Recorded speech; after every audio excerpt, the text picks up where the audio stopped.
নমস্কার, creation of দুষ্টুমিতার নতুন একটা ব্লগে আমি মিতালি তোমাদের সবাইকে অনেক অনেক স্বাগত ভালোবাসা জানাই।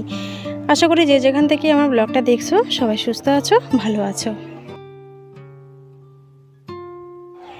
আজকের ব্লগটা জানি না কার কত দূর ভালো লাগবে, তো আমার আজকে করতে একদমই ভালো লাগেনি ব্লগটা। তার পিছনে একটা কারণ আছে, তো চলো পুরো ব্লগটা দেখতে থাকো, কন্টিনিউ, স্কিপ করো না। আশা করি তোমাদের ভালো লাগবে।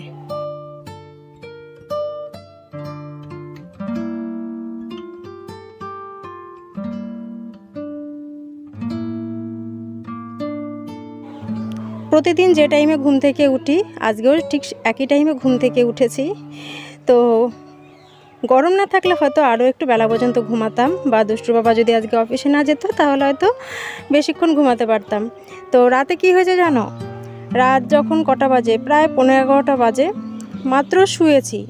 আর কদিন ধরে একটু আগে আগে শুয়ে পড়ছি, যেহেতু সকাল সকাল আর কি উঠতে হয়, না হলে তো সকালবেলা একদমই উঠতে পারি না। তো 11:30 কি 11টা ওরকম হবে হয়তো শুয়েছি, ঘড়িটা যদিও দেখিনি। তো শোয়ার পর চোখটা জাস্ট লেগে এসছে, আর তখন কারেন্টটা চলে গেছে।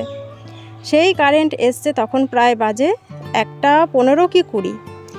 অতটা সময় পুরো বসা, যেমন দুষ্টুও ঘুমাতে পারেনি, বড় মেয়েও ঘুমাতে পারেনি, দুষ্টুর বাবাও ঘুমাতে পারেনি। তাও দুষ্টুর বাবা মাঝখানে কিছুটা সময় ঘুমিয়েছিল, একবার আমি পাখা দিয়ে হাওয়া দিই, একবার বড় মেয়ে পাখা দিয়ে হাওয়া দেয়। তো যতই হোক, ফ্যানের হাওয়া আর পাখার হাওয়া কি এক বলো? রাতে ঘুমের সময় যদি এরকম হয় কার ভালো লাগে? তো যাই হোক, তারপর কারেন্ট এসছে ঘুমাতে ঘুমাতে প্রায় তখন 2টো। আবার ঠিক যখন 3:30 বাজে তখন আবার কারেন্ট চলে গেছে। তো এইভাবেই পুরো রাতটা গেছে। আর রাতে যেহেতু ঘুম হয়নি, সেই জন্য ভেবেছিলাম আজকে ব্লগ করব না। তো করবো না করেও আর কি শুরু করলাম। ভাবলাম তাহলে তোমাদের সঙ্গে কি শেয়ার করব। আর একটা দিন ব্লগ শেয়ার না করলে যেরকম আমার ভালো লাগে না, হয়তো তোমাদেরও ভালো লাগে না। তো সেই জন্যই দোমনা করতে করতে আর কি আজকের ব্লগটা শুরু করলাম। তো দেখো, ঘরের কাজকর্ম টুকিটাকি করে নিচ্ছি। যদিও সকালে আমার বাসি ঘরটার আগে মোছা হয়ে গেছিলো, তো এখন তো অনেকটা বেলায়, প্রায় 10টা 10:30 বাজে। তাই ভাবলাম যে না, ঘরটা একবার একটু ঝাড় দিয়ে নিই, একটু গুছিয়ে নিই। চোখে শুধু কিন্তু ঘুম লাগছে। তো ঘুমের ঘরেই আর কি আজকে দিনটা আমাকে এরকমভাবে কাটাতে হলো, কারণ রাতে ঘুম না হলে দেখবে শরীর কিছুই ভালো লাগে না, পুরো যেন মনে হচ্ছে মাতাল মাতাল লাগছে। মানে যারা আর কি মাতাল অরিজিনালি, তাদের মতনই আর কি আমার লাগছে। আজকে কোনো কাজ করতে ইচ্ছা করছে না, কিন্তু যাই হোক, সংসারের কাজ তো করতেই হবে। তো চলো, যদি আমার ব্লগটা এই পর্যন্ত দেখে থাকো, লাইক করো, এটা লাইক করে দিও। আর যদি নতুন হয়ে থাকো তাহলে অবশ্যই সাবস্ক্রাইব করে নিও। তো এটা হচ্ছে আমার আর কি রাতের কথা আর কি, পুরোটা এতক্ষণ তোমাদের সঙ্গে শেয়ার করলাম। তো এবার যে কথাটা তোমাদেরকে বলবো সেটা হচ্ছে, আমি হাউসওয়াইফ, আমার মতন কিন্তু অনেকেই হাউসওয়াইফ, তাই না? তো আমরা হাউসওয়াইফরা কী করি বলো তো? সংসারে সারাদিন কাজকর্ম, বাচ্চা সামলানো, রান্নাবান্না, এগুলো করেই না আমরা নিজের যে একটা যোগ্যতা সেটাকে আমরা হারিয়ে ফেলি। যে সবাই তো বলবে ও বাড়ির বউ, মানে ওই কাপড় কাচা, বাসন মাজা, রান্না করা, বাচ্চা সামলানো, এগুলো করে। তো এগুলো করার পেছনেও কিন্তু আমাদের প্রচুর খাটনি, প্রচুর পরিশ্রম হয় কি না বলো?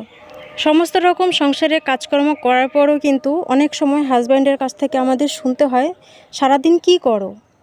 মানে ইনকাম না করলে কিন্তু আমরা কোনোভাবেই মানুষের চোখে সমতুল্য হতে পারি না। যারা আর কি ইনকাম করে তাদের চোখে, মানে সবাই তো সমান নয়, ব্যতিক্রমও আছে।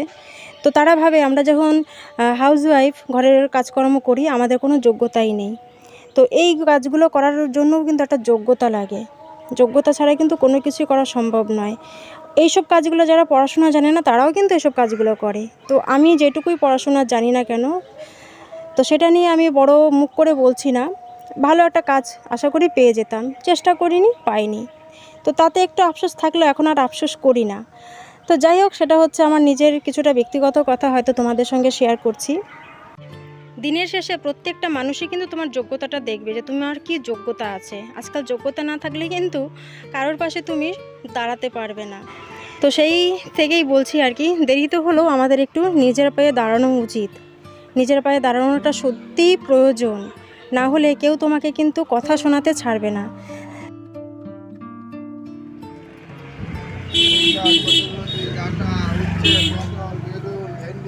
পুঁইশাক কত?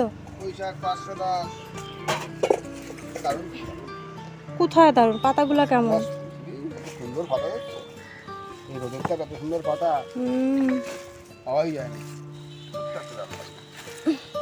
500 হ্যাঁ? 10 টাকার বেশি দিও না। 10 টাকা ছিল, 50 বাজারে আনছি সে 22 টাকা করে। কবে আনছো তাও? 7 দিন হয়ে গেছে না? না, হ্যাঁ 7 দিন 2 দিন আগে আনছি। 7 দিন হয়ে গেছে। আজকে ঘরে একটুও সবজি ছিল না, তাই একটু সবজি রেখে নিলাম। তো কুমড়ো, পুঁই শাক, আলু আর নিলাম 2টো লেবু। এই হচ্ছে এখানে 60 টাকার সবজি। তো পুঁই শাকের চচ্চড়ি করবো আর কি, ঘ্যাট যেটাকে বলে। তো আর করব হচ্ছে ডাল। আর গাছ থেকে একটা ভাবছি আম পারবো, কারণ একটা আম কিনতে গেলে 10 টাকা দাম চাইছে। তাই ভাবলাম যে নিচে 2টো আম ঝুলছে আর কি, ওখান থেকে আর কি একটা আম পেড়ে আজকে আম ডাল করব। আর সকালে যেহেতু কিছু বানাইনি, এখন কিন্তু প্রায় 11টা বাজে, আর 11টার সময় এসে ভাত বসালাম। বলছি মানে প্রথমে বললাম না যে শরীরটা আজকে কেমন মানে লাগছে, ঘুম হয়নি সেই কারণেই। তো খিদেও পেয়ে গেছিলো, তাই তাড়াতাড়ি করে একটু ভাত বসিয়ে নিলাম। আর দিয়ে দিচ্ছি আলু সেদ্ধ। সকালবেলায় ভাবছি আজকে আলু সেদ্ধটা একটু পেঁয়াজ আর শুকনো লঙ্কা তেলে ভেজে আর কি মাখবো। গরম গরম আলু সেদ্ধ দিয়ে আর কি আজকে ভাতটা খাবো। আর দুষ্টুকে তো স্কুলের মিড ডে মিলের খাবারটা খাইয়েছি, আজকে খিচুড়ি দিয়েছিল। আর ভাতটা বসিয়ে ভাবছি বসে থাকবো, তাই ভাবছি কি রান্না করব, সেই সবজিগুলো কেটে নিই। তো এইটুকু সময়ে যদি আমি সবজিগুলো কেটে নিই, তাহলে আমার রান্নাটাও তাড়াতাড়ি হয়ে যাবে। তো এইভাবেই সংসারের কাজগুলো যদি গুছিয়ে করা যায়, তাহলে দেখবে সময়ের আগেই কিন্তু সমস্ত কাজগুলো শেষ হয়ে যায় বা গুছিয়ে করে নেওয়া যায়। তো আজকে ভাবছি এই পুঁই শাকটা, দেখো 3টে ডাল পুঁই শাকের, তো পাতাগুলো একটু কেমন জানো, যে ভাবলাম পাতাগুলো ফেলে দেবো, যাই হোক পাতাগুলো দিয়ে একটু শাক করে নিই। আর পুঁই শাকের শাক অনেক দিন আগে খেয়েছি, তো ভুলে গেছি টেস্টটা কেমন। তো ভাবলাম যে না, পুঁই শাকের পাতাগুলো ভালো রয়েছে, শাকটা করে ফেলি। আর এই যে পুঁই শাকের যে ডাঁটা, সেই ডাঁটা দিয়ে করব একটা পাঁচমিশালি তরকারি। সেই জন্য সমস্ত সবজি টবজি একবারে কেটে নিয়েছি, শাকটাও ধুয়ে এই যে কুচিয়ে নিচ্ছি। তাহলে আমার রান্নাটাও তাড়াতাড়ি হয়ে যাবে। ভাতটা হতে হতে আমি যদি এই কাজগুলো করে নিই, দিনের শেষে কিন্তু এইটুকু সময় একটু পেলে আর কি সব কিছুতে দেখবে ভালো হয়। কারণ সারাদিনই তো আমরা কাজকর্ম টুকিটাকি সংসারে করতে থাকি, তাই না? তো দেখো এদিকে ভাত হয়ে গেছে, আলু সেদ্ধ মেখে নিয়েছি। তো চলো গরম গরম খেয়ে নিই।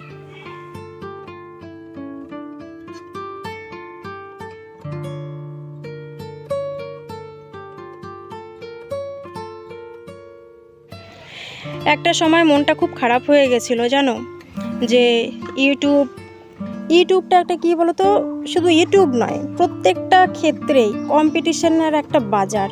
সেইখানে নিজেকে কিছু করা প্রচুর চাপ। তোমরা যারা ইউটিউবে আছো তোমরা বুঝবে যে কতটা খাটনি একটা ব্লগের পেছনে। এই যে সারাটা দিন কি করছি না করছি, তার পেছনে যে কতটা পরিশ্রম, একমাত্র আমরা যারা ইউটিউব করি সেটা মানে আর কেউ কিন্তু বুঝবে না। তার উপর আরেকটা জিনিস হচ্ছে পরিবারের সাপোর্ট, যেটা একদমই আমার নেই। পরিবারের সাপোর্টটা যদি পেতাম, যদিও তারা মানে দুষ্টুর বাবার কথাই বলছি আর কি, যদিও এখন একটু মেনে নিয়েছে, আগে তো একদমই মেনে নিত না। তো যেহেতু দেখছে যে না আমি করছি, আমি শুনছি না ওর কথা, তো সেই জন্যই হয়তো এখন একটু মেনে নিয়েছে। তো যাই হোক, নিজের পায়ে দাঁড়ানোটা সত্যিই খুব প্রয়োজন, খুবই প্রয়োজন। তার জন্য প্রচুর খাটছি, তোমরা একটু সাপোর্ট করো, পাশে থেকো, যাতে তোমাদের সাপোর্ট ও ভালোবাসায় একটু নিজে দাঁড়াতে পারি। তো রান্নাবান্না হয়ে গেছে, তারপর সমস্ত কাজকর্ম এখন করে নিতে হবে। রান্নাবান্নার পরও দেখবে সংসারে কিন্তু অনেকটাই কাজ থাকে, গ্যাস মোছা, বাসন মাজা, এই যে তরকারি যে সবজিগুলো কেটেছিলাম সেগুলোর খোসলা জায়গা মতন নিয়ে রাখা, রান্নার পর একটু ঘরটা পরিষ্কার করা। আর স্নানটা যদিও সকালে করে নিয়েছিলাম, তাই ভাবলাম যে একবারে কাজটা সেরে তারপরে স্নান করব। তো সেই জন্য আর কি সমস্ত কাজ করে নিচ্ছি। তো এটাই হচ্ছে আজকে কি বলো তো, আমার নিজের কিছু কথাও আজকে তোমাদের সঙ্গে শেয়ার করলাম, যেটা আগেও হয়তো তোমাদের সঙ্গে শেয়ার করেছি যারা আমার ডেইলি ব্লগ দেখো। তো কোথাও একটু হলেও মানে ভালো লাগে যে না তোমরা আমার ব্লগ দেখছো, এখন ভালো লাগে। আর ব্লগে যদি ভিউজ না আসে, দেখবে কোনো কিছুই ভালো লাগে না, নতুন করে ব্লগ করার কোনো ইচ্ছাটাই আর থাকে না। তো তোমরা যেরকম আমার ব্লগ দেখছো, সাবস্ক্রাইব করছো, সত্যি আমার খুব ভালো লাগছে। এইভাবে সবসময় পাশে থেকো, একটু আশীর্বাদ করো। তো যাই হোক, চলো আমার কাজকর্ম মোটামুটি শেষ হয়ে গেছে। আর আজকে তোমাদের দারুণ একটা জিনিস দেখাই, এই গরমেও মানুষ কত আনন্দ করতে পারে। তো সেটা দেখার আগে তোমাদের বলে দিই, আজকের ব্লগটা তাহলে এখানেই শেষ করছি। সবাই ভালো থেকো, সুস্থ থেকো, সাবধানে থাকো। আবার দেখা হচ্ছে নেক্সট ব্লগে।